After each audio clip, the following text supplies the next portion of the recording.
নমস্কার বন্ধুরা, মৌ কিচেনে আপনাদের সবাইকে স্বাগত। আজ আমি করব বাটা মাছের ঝোল। তার জন্য 3টে বাটা মাছ নিয়ে নিয়েছি। বাটা মাছগুলোকে হলুদ দিয়ে নুন দিয়ে মাখিয়ে নিয়েছি। আর একটা বেগুন শুকিয়ে যাচ্ছিল, সেই বেগুনটা দিয়ে আর একটা আলু দিয়ে আমি বাটা মাছের ঝোলটা করব। মাঝখানে আমি একটাই পেঁয়াজ কেটে আমি নিয়েছি।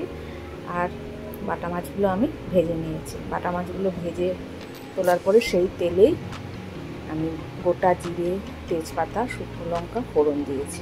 তারপরে কুচনো পেঁয়াজগুলো আমি তার মধ্যে দিয়ে দিয়েছি।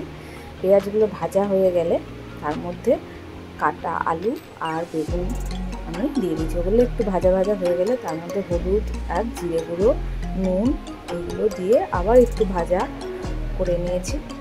ভাজা করার পরে হালকা ভাজা হয়ে যাওয়ার পরে তার মধ্যে আমি জল ঢেলে দেবো, দিয়ে আমি ঢাকা দিয়ে দিয়েছি। ঢাকা দেওয়ার পরে ওইগুলো সিদ্ধ হয়ে গেলে তার মধ্যে আমি মাছগুলো দিয়ে দিয়েছি।